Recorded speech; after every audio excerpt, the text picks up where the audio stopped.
Welcome back to Benny's Custom Works, proudly supported by Valvoline and Sparesbox. Don't forget Benny5 on checkout. This week we are back on the Cresta. We've got a few things to install and we're going to be changing back over to E85. We've got an adjustable brake proportioning valve, and I've also got a spring insert to hopefully alleviate our rear spring weight problems with the trailer, as well as obviously putting the E85 in, and I'm sure we'll find something else along the way. What is a brake proportioning valve? It's basically a control valve that will allow you to adjust less brake pressure to the rear than what is in the front. Currently there's an OEM version of this which is not adjustable, which I don't think is exactly right for what we're doing. Although I did have a bit of an epiphany recently where I think part of our braking problem is actually suspension problem, because on the back of the Cresta, because we do have 125-pound rear springs in it all the time, I think what's actually happening is it's spending a lot of its life on the bump stops. So basically we've got infinite spring rate in the back. So every time we hit a bump with the trailer, it's just pivoting off the rear axle line. So I think by putting these in, these are a spring insert. So this particular insert is rated to 75-pound, or basically this should change the spring rate by 75-pound by adding these to our springs.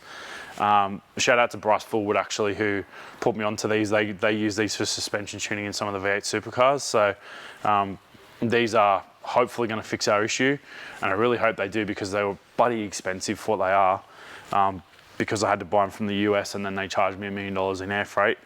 But that's another story. So hopefully, looking at these, they're going to fit in our springs. So they're pretty standard size, and our springs are from the US anyway. So hopefully that'll all fit up. But yeah, hopefully that'll make our rear springs 175-pound rated, which is still on the light side, but hopefully it'll give us a little bit more load capacity, as well as being able to add this, which will give us more rear brake bias. I think will be sweet. We could potentially still look at putting a heavier spring in the back and adding these, but I don't want to go too nuts with the spring rate, and that spring rate works at the track. So the hardest thing for me is trying to find a balance of street versus track without having to completely change the rear end setup. Because the thing I don't want to do is have to change between road and track, because it could be things as small as literally undoing and retightening bolts. Things will move in such marginal ways where it may actually change the way the car goes down the track. Being the rear end style that this is, it shouldn't be as much of an issue, but if it were a 4-link car, literally unbolting bolts and retightening them, depending on how tight your clearances are with your bolt and your rose joint or your eyelet, that may actually change the rear end geometry and the angles of or how square the rear end is in the car. So yeah, I really don't want to be fitting and removing componentry unless we absolutely have to. So yeah, I'm really hoping that this will alleviate a lot of our issues combined with this. Nice. So we'll chuck these in now just for a look. They're not going to stay in the car, but I do want to just literally put them in there, and yeah, then I can kind of get a bit of an understanding. What I'll do is basically lower the car now and actually measure the ride height, and then we'll put these in and measure it again, and then that'll give us an idea of if they're actually going to do their job. Yeah, fingers crossed. So we'll drop the car back down on the ground, take a quick measure from the center line to the guide height, and then we'll slip those in and do the same thing again. To a point, you don't want too much rear brake bias, because if the rear locks, you're basically pulling on a hydraulic handbrake, and at the track, that's definitely not what you want.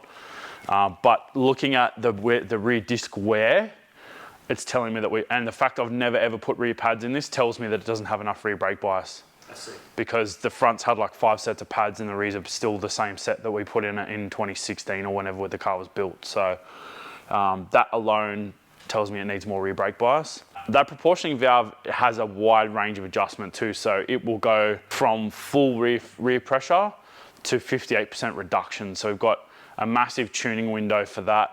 But yeah, I think what I'll do is basically just kind of set it up where it's predominantly going more toward the rear, and we'll just start playing with it. But at the track, obviously, you want to have as little rear pressure as possible, because as I said, you don't want the rear brakes to lock up. Also, in conjunction with using the parachute, you may actually get a little bit of rear lift, which will also make the rear brakes lock. So yeah, it's a bit of a fine line and a balancing act. So it may take a little bit to get that right, but yeah, it'll definitely pay off in the end. And then once we know where to set it for the track.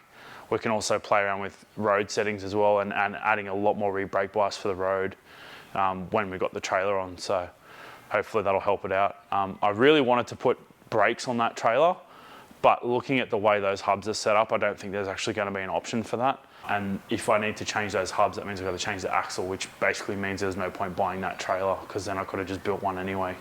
But anyway, let's measure the rear end. Just realized that I said I was going to measure from the center line of the hub to the guard.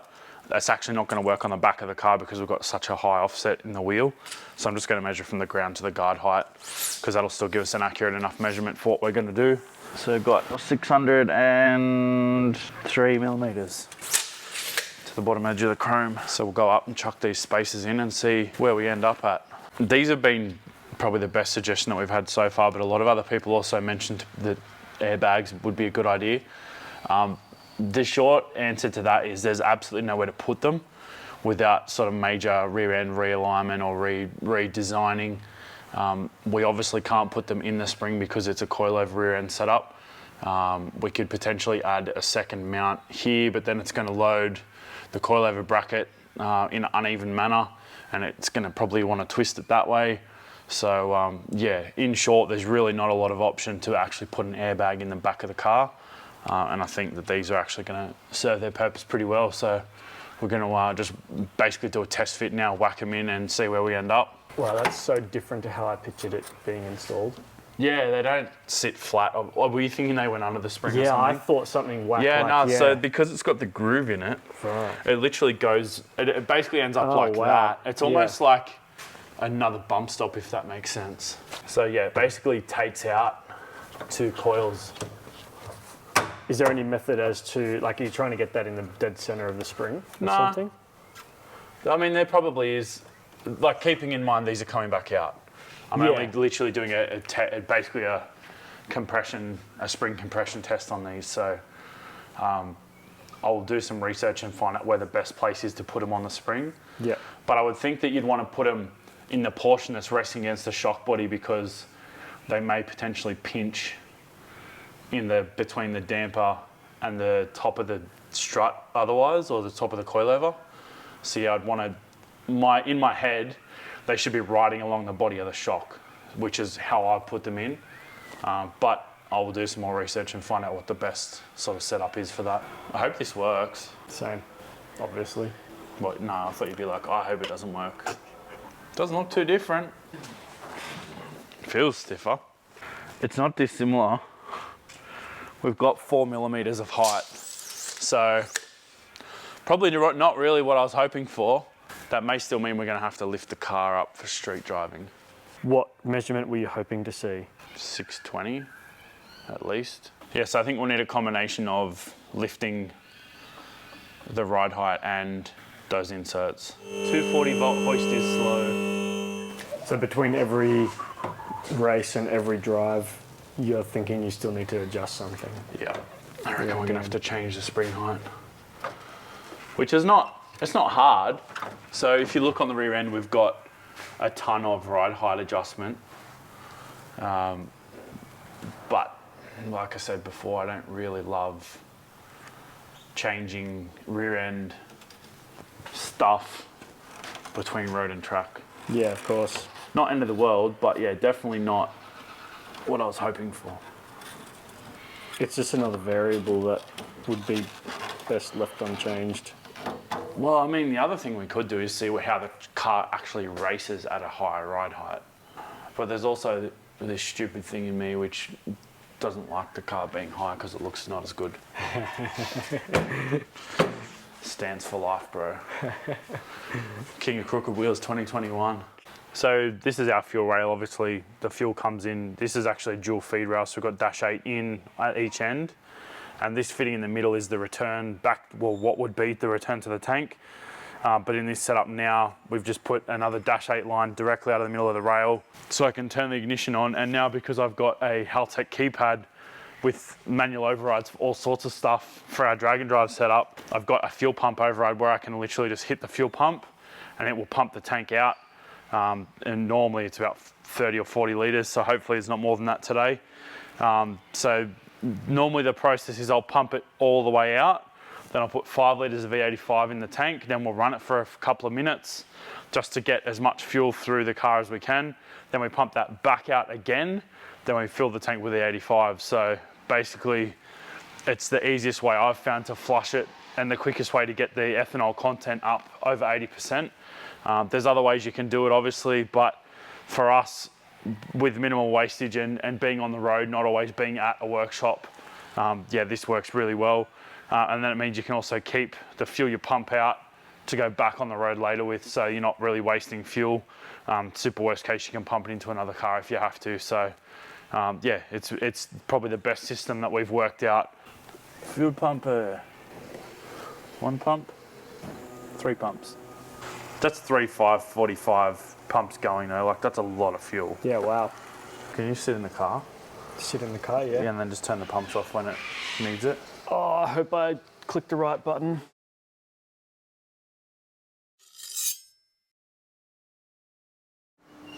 Yeah, press it. Those buttons feel really solid.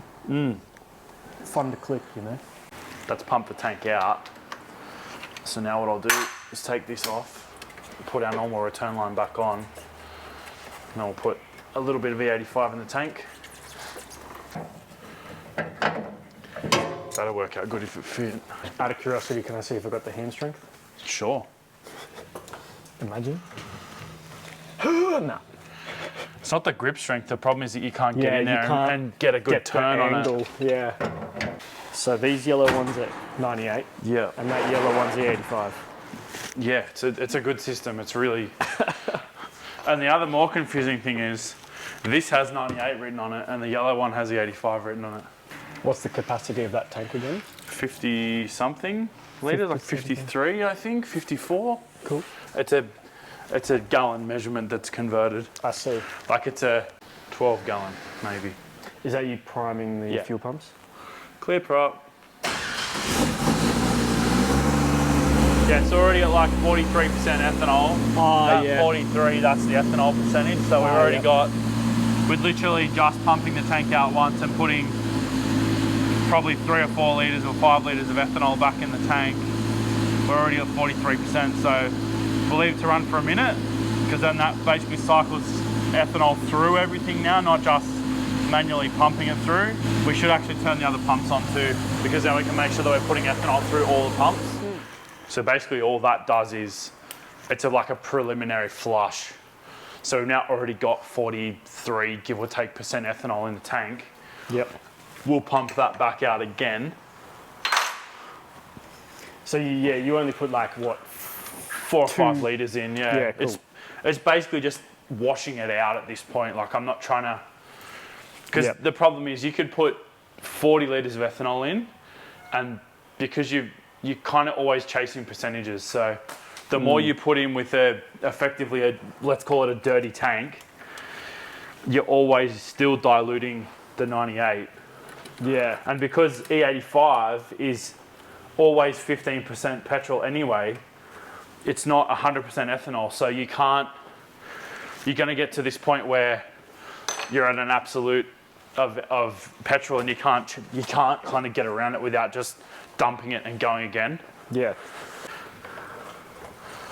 Whatever car this goes in, it won't matter if it's got 5 litres of ethanol in a whole tank either. Like, it's basically just going to mean it's E10 with 98. I see. Like, it's not going to matter. Like, I'll probably just put it in the Ram, to be honest. Yeah, you may as well kill it. It's already out.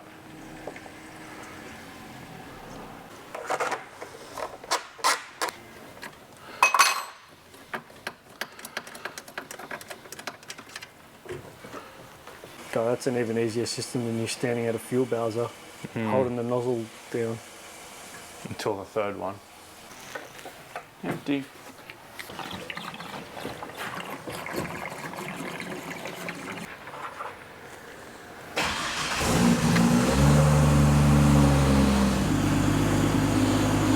Sick.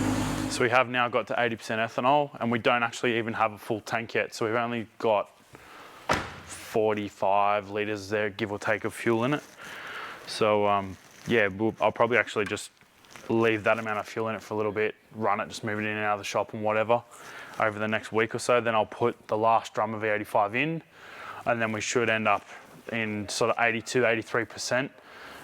It does take a few tanks of E85 to get it all the way back to 85%, so it kind of is what it is, but yeah, good results all around. I like that you just keep all the stickers on.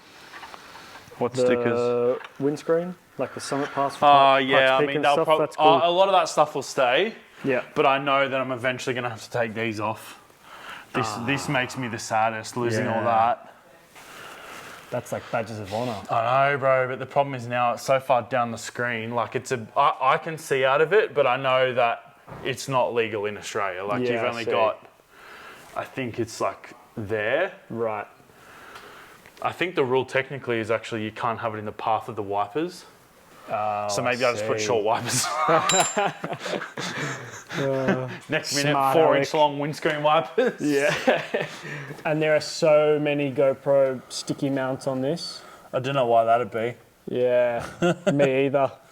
But all I know is I didn't realise at the time how scarce these windscreens I'll never pull them off. are. Yeah. Because I'm like, that'll break the windscreen. Because you legitimately cannot get windscreens for this, right? Well, I mean, that's the vibe. Yeah. And I'm sure if you do find one, it'll be not for the right price. Oh yeah, and it'll be second hand, and it'll be cut out of a car in another country, and then it might turn up not broken. I am going to use a flex line today, most likely, to save me some time. Whatever that is. These are braided brake lines, actually for a cappuccino that I made years ago. Or when I say I made, I had them made by Hell, and evidently I've never sold this set, so I've now got 2 different length options. Because the good thing is these brake proportioning or bias valve, whatever you want to call it, has milled faces on it, which means you can use banjo bolts. So that's a win in my book. So I think what I'm going to do is use a banjo on the outlet side, because it's much more compact and it means I can tuck that end against, like, quite close to the brake booster. Right. And then this can run down to the stock rear hardline. Because I was thinking of what sort of like brake line combination I was going to have to make to get that in the right spot. But I think that this braided line, doing those ones, is actually probably going to be the best option. And then I'll make a bracket to secure that, because that's just a standard, like, sort of body mount side. And then I've got one of these clips which actually doesn't fit, but that's neither here nor there. I can modify that clip pretty easy anyway. You can open those up a bit and they work. The factory Subaru ones are really good. But that's another story. So that's going to pretty well end up in this vicinity. Keeping in mind, obviously, we've got to keep it under the heat shield. And these are metric and they are flared, so these will meet ADRs as far as the plumbing goes. Whereas some of the other ones you can buy, they have a tapered thread, which then they put a double flare adapter in, which, grey area. So this is a tube straightener. Ow! Charlie bit my finger. Now we need to make a brake line. But first you need to put the backing nuts on. You need to remember to put the backing nuts opposite each other. You need to at least remember to put one on. Is that a handy tip? Oh yeah, it's the best tip. You can guarantee you're going to make a good flare when you forget to put the backing nut on. Now the problem we have here is I've got to make the absolute minimum length that I can to be able to get this flare, because what I've basically just got to make a 90-degree line that goes directly from the master cylinder to the proportioning valve. Is that mark where you've got to make the 90 bend? No, that's where I've got to cut it. Like, that's total length. Huh. So what I want to do is cut it and flare it at that. Oh, because that's the and then I've got to bend the tool that you've got to use to make the next. Yeah, because that's the problem with making real short ones. Yeah. You've got to literally be at the, like, on the spot. Little mini pipe cutter.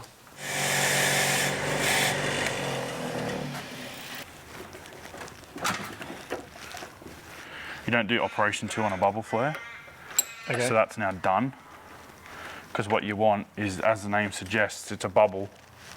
So that then becomes the sealing face. I don't like it, but unfortunately it's what Willwood's is chosen to make. That then goes in here, and that then seals directly in, like, I mean, obviously it's not tight yet, right? Smash that down nice and tight. And now that's, the tube's retained.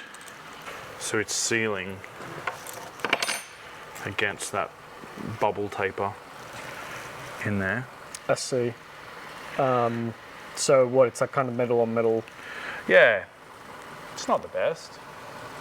Don't love it. What are the alternative options? Well, that style with like the double flare. Right. But yeah, it's just is what it is. So that is the shortest hard line that you can make with That's that physically the particular shortest tool. I can make with that tool. Yeah. And So off the there's- back of that, you've got to make it 90. I've got to bend that now because. Oh, I see. So yeah, that line is what I've got to bend. Oh, okay, cool. So it's going to go directly into the master. So this fitting's got to end up there in that port. If you tried to bend it and then flare it, you'd end up with a longer line. Now I'm going to bend this the opposite way to what it needs to be, because I can literally just undo it once I get the bend done. Like it doesn't matter, being a hard line that's only got one bend, it doesn't matter the orientation. Nice. Is that 90? Yep. Oh, amazing. Oh, 90-ish. Yeah, cool. It's in the ballpark. It's close enough that I can get it mounted and then shimmy it should I need to. It's actually a pretty good tube bender. Yeah, so see now I can loosen that off and clock the bend. Like it doesn't matter. Yeah, whichever direction you want to point it. Yeah. Yeah, so that's going to end up there. It's doing some of those ones. And now I can make my bracket. So that's our stock proportioning valve. You know what I didn't check and I fully just guessed? Yeah, sick. Phew. I just guessed what fitting end would be on that master cylinder because Toyota are not weird. Now the other thing I want to do before I get too carried away is actually put that heat shield back on, because I've now just had this like full come to Jesus moment where I reckon it's probably going to hit the heat shield. And if it does? Don't know yet. Can't be later Ben's problem because he's already arrived. So you said this is the stock proportioning valve. Yeah. So what you're putting in now is an upgraded version of Yeah, this. it's an aftermarket adjustable version, so that's going to have a certain amount of pressure reduction. Yeah. Who knows, because it's not marked, but yeah, it could be 30%, 50%, 20%, 80%. I don't want to have to make another heat shield or more brake lines. Please, please, please, please, please, please, please, please, please, please, please, please, please, fit.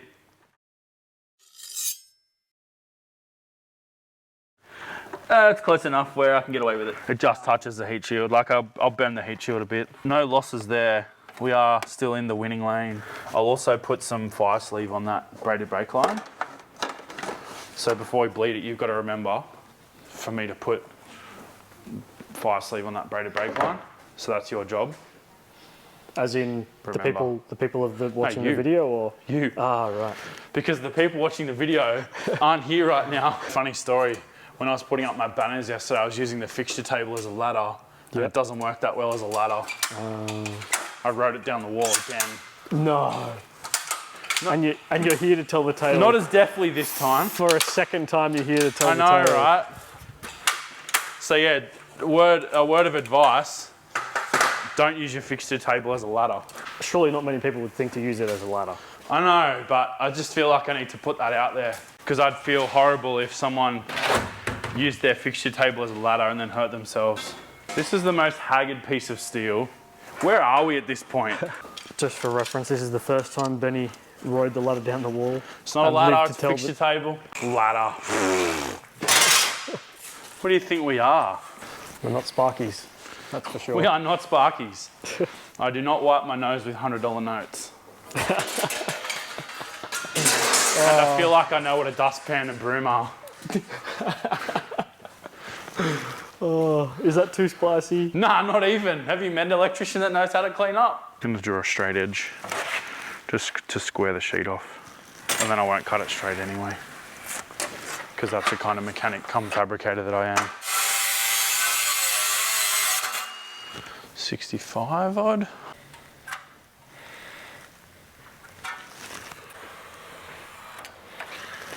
30 millimeters by 50 millimeters, so make it 80 mil long.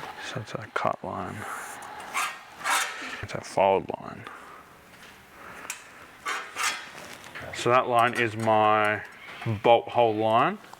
Now I want to get the bolt spacing off the master cylinder, give or take, because I'll just oversize it a couple of mil and then we'll be gravy. Oh, I love Toyota. That's 45 mil all day.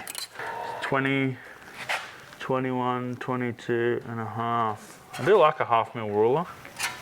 And then I use a fat Sharpie, like that's going to be accurate to half a mil. So those two are going to be where I drill it to mount it to the master cylinder. Yep. And then that's the fold line. And then I'm not going to mark my mounting holes until I get it mounted to the master cylinder so we can actually mark it. I'll basically manually mark it. Like there's still going to be a little bit of room for fudging, being able to bend that hard line and whatnot. But I don't want it to be so far out that it's not going to work. So you'll have one bracket and one P-clip. It's going to be pretty secure. Like I'm actually going to grab it on the hex. Yeah. So we'll go through like that and give it those ones. And because, see how that's already tight, like we're going to basically be forcing it to grab into that rubber. Like it will actually bite quite well. Cool. The only downside of that is we've got to tighten that before we mount it up, because there's no guarantee that the P-clip will hold it enough to be able to tighten that with enough tension that it won't spin in the P-clip. So I want to make sure that that's obviously going to be sealed and flush and correct. Should you drill or fold first? I feel like maybe drilling first. I was going to say folding first. Well, in that case, I'll definitely drill it first. It's because then I can sand it while it's flat. That's what I was about to say. Oh man, I love these drill bits. Like minimal pressure, just zinging them in.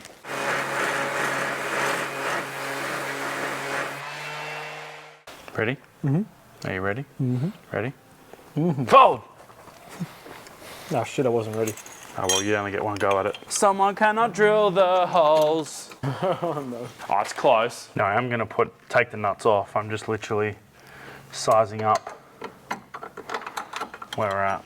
So I wanted to make sure that we're in the go zone. The go zone. In the go zone. One person might get that, and I'm not even going to talk about it. Oh, that's lovely. Good soys.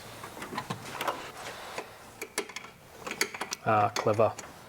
So now that I've got one hole positioned, all I got to do is measure 1 inch down from that, or 25.4 millimeters for our metric friends. Your mind just must be a conversion chart. I just bounce these around days. between the two because I can't tell which market I want to offend with or align with. That's a skill in itself, What? to have that conversion just in the mind. The problem is, right, this car is a prime example of why you need to have that kind of knowledge. From here forward, the car is entirely metric except for the wheel studs. Mm-hmm. From here back, sort yourself out. Like the gearbox is Imperial, but the gearbox crossmember is metric. The bell housing bolts are metric. The whole rear end is Imperial, bolts the lot. All the AN, actually I lie, all the AN stuff here is also Imperial, so that in itself is also confusing, but the saving grace for that is AN has its own spanners anyway, so I kind of feel like that doesn't really count in the metric Imperial argument. So yeah, like building a car using a combination of Japanese body with predominantly US source powertrain can present its own issues. The barrier is metric, which is really cool, because why wouldn't it be? But yes, now I've got to try and work out where this whole mark is. Hey, there we go. I always get the two mixed up and where their origins are from. What, metric and Imperial? Yeah, which is which again? So Imperial is American, or everywhere in the old world. Yep.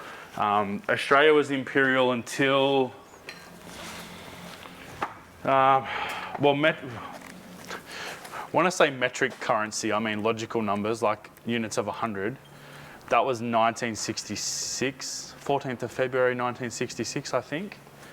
And around that time, we started to go metric, and by, I'm trying to think in terms of cars, probably Commodore would have been metric, but mechanically still Imperial until maybe the late 90s. Like some of the stuff in Commodores would have been still Imperial in the 90s for sure. Like the Buick 3.8 is probably Imperial. The Turbo 700 Trans is Imperial. The diff's probably metric. God, what a challenge mentally. Anywho, a chat for another day because this episode's going to be like 7 days long otherwise. Already, yeah. Get out of the way. Always just trying to hold up your day, you know, hold up progress. You are consistent. Thank you, I think. Yeah, I know, right? Like, everyone loves a backhanded compliment. Man, it's just sad that when you say 90s, I'm like, oh, it's a fairly recent still. I'm like, no. That's old now, bro. Yeah, 90s is old. People have referenced that as the olden days now. Oh, man. Special delivery. Hefty.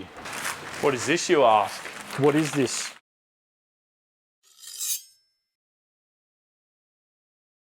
Well, it's not entirely irrelevant to this episode. It's a draw runner for the trailer. And the reason I have a draw runner is because I'm actually going to make an entirely floating floor in the trailer. So these are 1400 long draw runners which extend to 2800 long. So that's the full length of it. And they're lockable too, which I quite like. So when you push the drawer back in, it locks halfway, and then I believe it locks that's cool. all the way shut as well. No, I'm lying, it only locks halfway. That's not ideal. Because when you're driving around. I got chined. No way. Yeah, that's weird. Why would you make it lock halfway? That is weird. Now you got to accelerate dumb. real slow. No, because I'll just put a locking post in the floor. Okay. But that's now just annoying. And by floating floor, no, what did you say?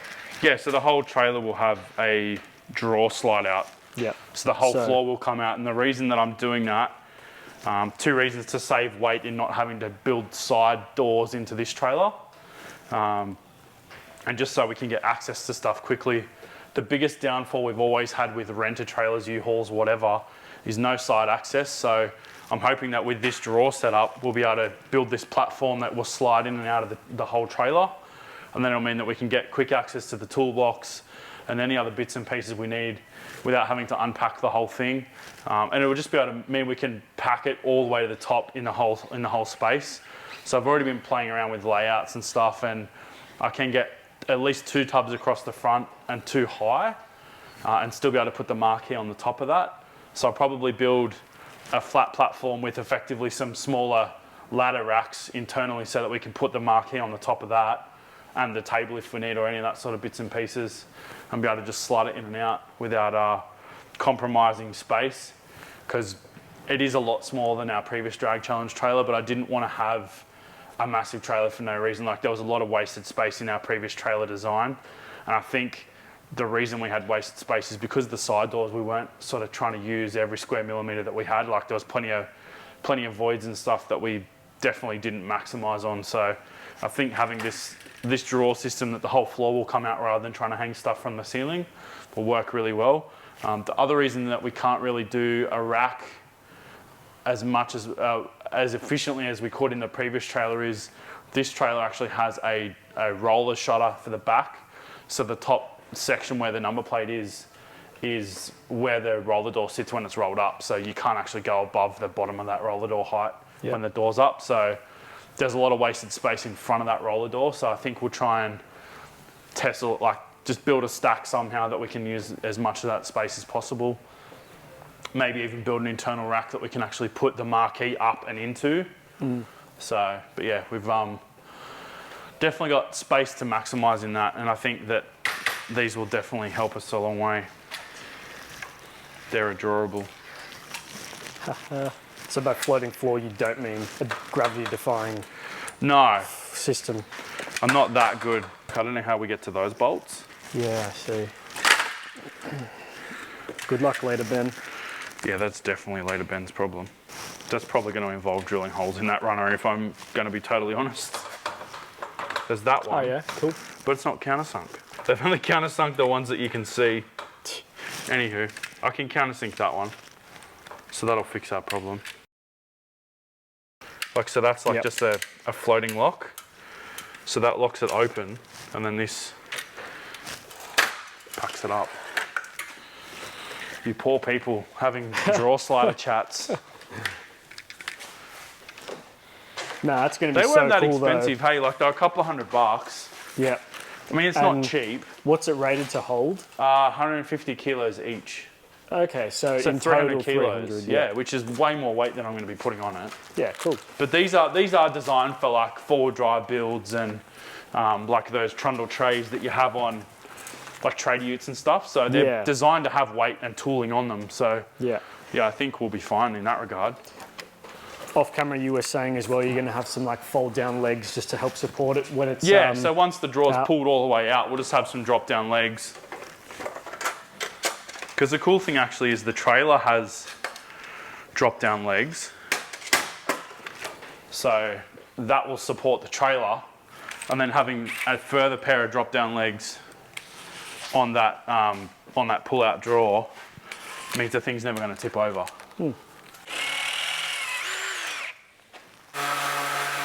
Oh, you know what the really winning part is?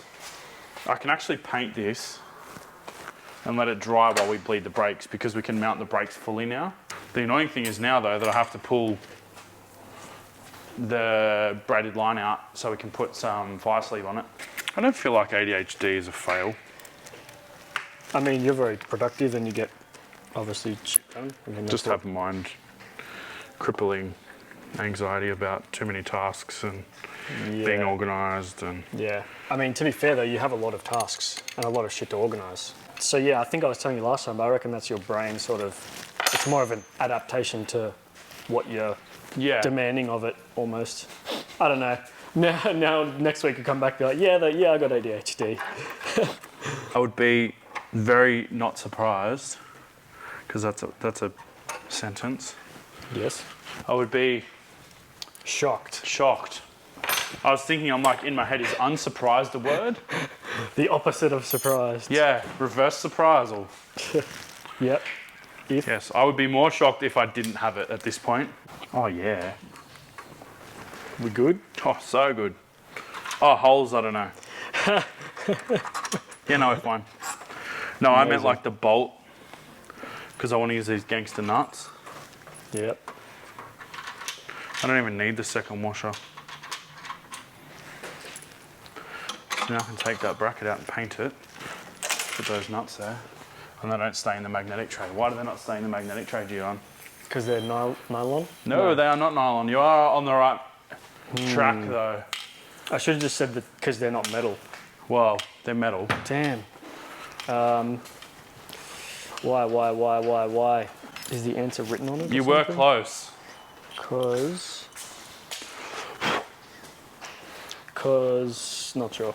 Because they're stainless. They're stainless. Ah, I didn't know stainless wasn't magnetic. Different grades of stainless, some are, some aren't. There you go. So I think the higher the nickel content, the less magnetic it becomes. Interesting. Some grades of stainless steel will still rust. Oh, okay. There you go. So it depends on what grade. Like say 409, which is like an industrial grade, which is used in exhausts, it will still rust. Right. But it doesn't go, like OEM exhausts predominantly are made from 409 grade stainless these days. Right. And it doesn't rust as far as like gets big holes in it, but it will dull off and get oxidization and crusty eventually. What else would be 409? I don't know, heaps of stuff. There you go. Some more fun facts along the way. Yeah, so then predominantly the stainless we're using in exhaust is either 304 or 316. Why? Don't know. I can get the bends in that material easy. And it's, one of them is marine grade, but I can't tell you which one because I'm not that smart. The most expensive one? Probably, yeah. Did you say boat? Not really a boat person, hey. From the perspective of like, do you just don't like being on the water? Or I mean, I you don't mind being on the water. There's nothing Yeah. wrong with being on the water, Yeah. as long as the water's flat and the boat doesn't move, and it doesn't move. I went on a cruise ship when I was like 15 or 16. Oh gosh. We're going out of the heads. Like, we weren't even out of Sydney Harbour yet. Oh no. And I was like buckled on the floor of a shower. Oh no, man. That was like so it was like a 12 or 14 day cruise or something.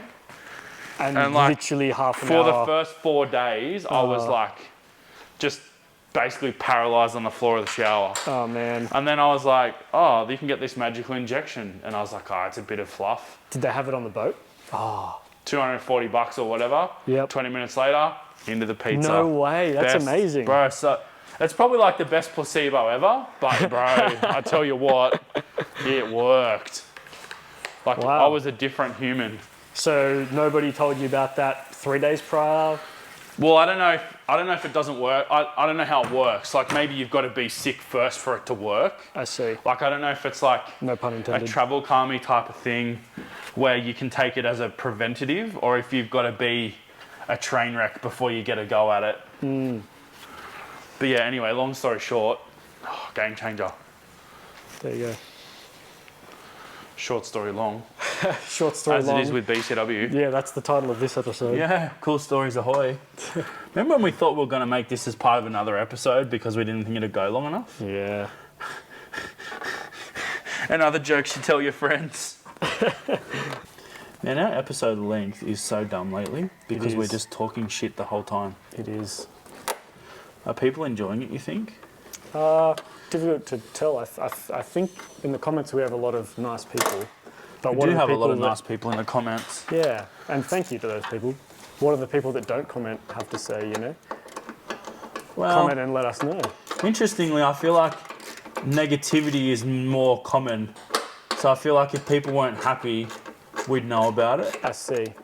I mean, I could also be totally off my head too, but I maybe- feel like you get more detractors than you do positive comments. And I'm not deleting anything either. Like, if someone wants to go on a rant, I mean, if there's something super spicy, I'll get rid of it. But Yeah. I'm not like sitting there moderating every comment going, oh, Yeah. Kevin43 doesn't like the colour yellow. Like, go for gold, Kev. If you don't like yellow, that's all you, bro. Yeah. Maybe the people that don't comment have nothing nice to say, so they don't say it at all. Maybe they're working on that logic, which is fine. But regardless, we are having a good time genuinely. Yeah. So we shall continue. I feel like I enjoy cars, except for when they're black and crowns, and mine. Oh, we're about to come to that fun point in the day where we've got to bleed brakes. Oh, my legs are already sore. Like, the paint goes on really nice, but the problem is the can spray. It's like the nozzle's cooked or something, Right. and it just sprays real heavy. And also I'm trying to get full coverage in one coat. So I'm gonna put it in the sun on the fixture table. It's now a drying rack. It's in everything except the ladder. I don't recommend it as a ladder. This is some rando brake fluid that we put in it on the side of Pikes Peak. Ah, that's right. Remember that time when you weren't there? Yeah, I remember the stories.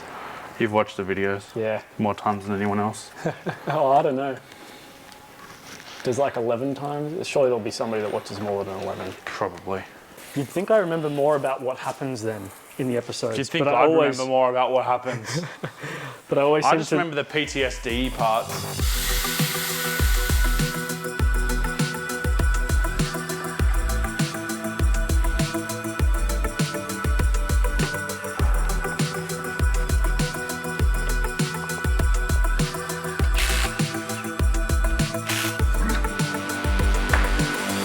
Quite a light wheel and tyre combo, really. Wheelie. Wheelie, wheelie. Get out. Right, I just pump down and hold it down. Yep, holding. Keep pumping now.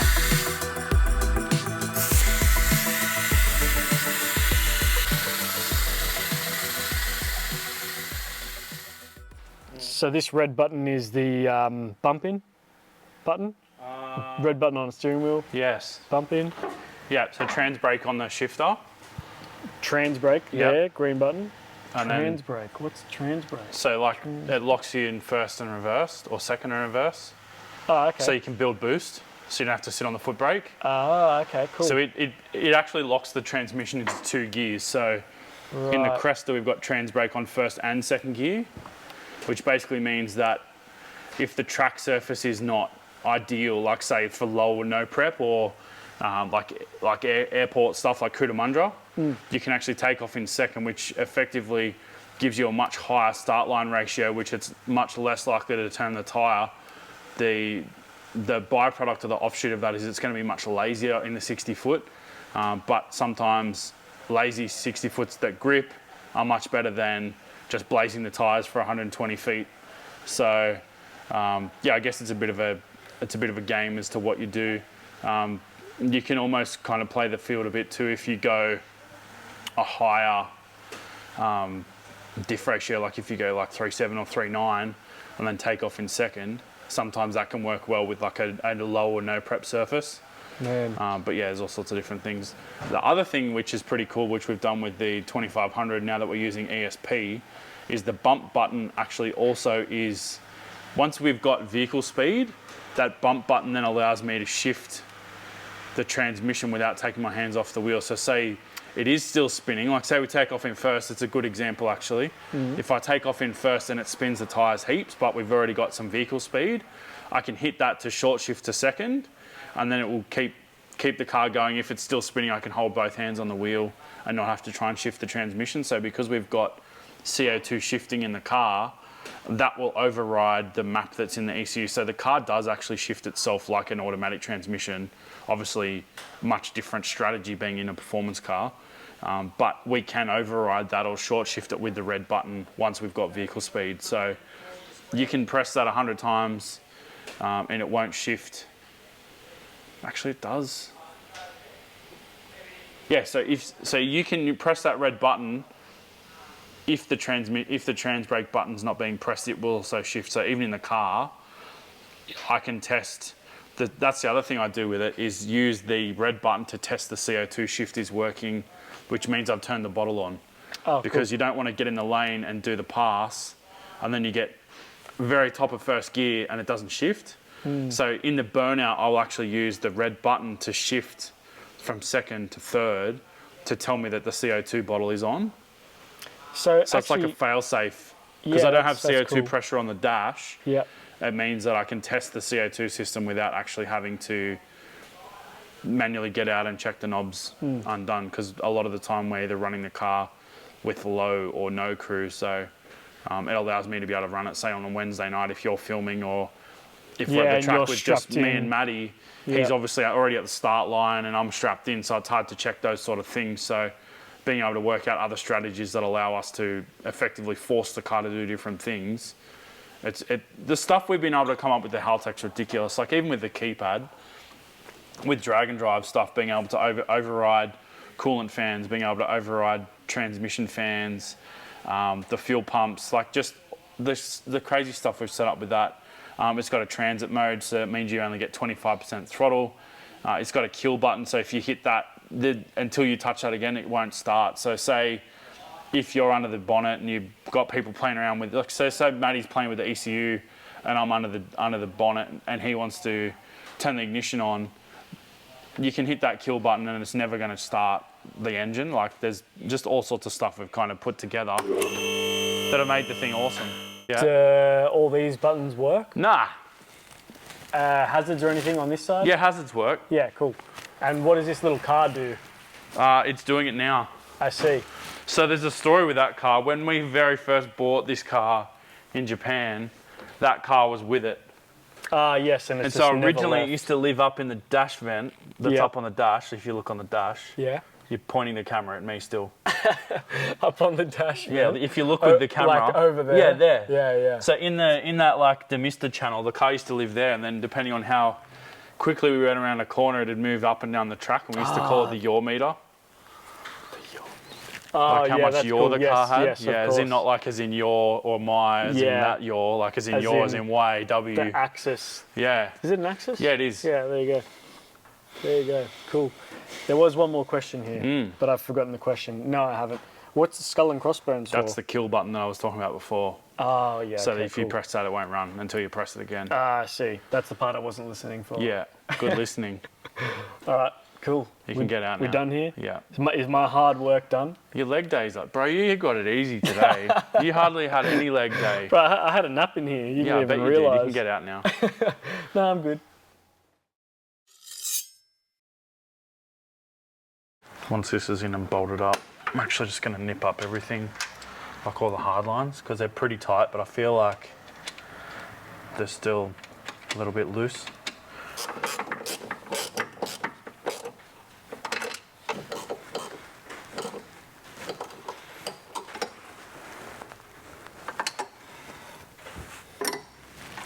Toy doesn't touch the heat shield at all. Beautiful. Made for it. So then that's obviously just manually controlling Yeah, by twisting. twisted the knob there. This doesn't have any bearing on the front, Oh, yeah, okay. so it's purely only controlling the rear brake pressure, Yeah. because the front's just full pressure.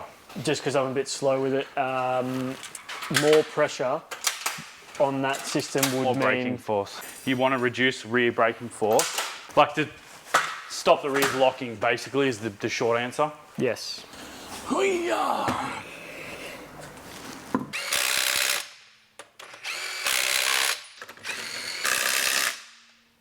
Well, that's all gone together pretty well. I'm actually really happy with how that's tucked in next to the heat shield. Didn't even need to really modify the heat shield or remake any brackets or anything, so super stoked with that. While I was in there, we also actually repositioned all the boost control lines so that they went through the heat shield properly. Throughout the course of running this car, they've actually moved and didn't go back in the right spot, so that's all been fixed up, so it's another thing ticked off the list. But yeah, pretty stoked with it. Also done a full brake fluid flush because of obviously going down Pikes Peak and cooking the brakes. And now it's all sweet. Thanks for watching, guys. We'll see you next time.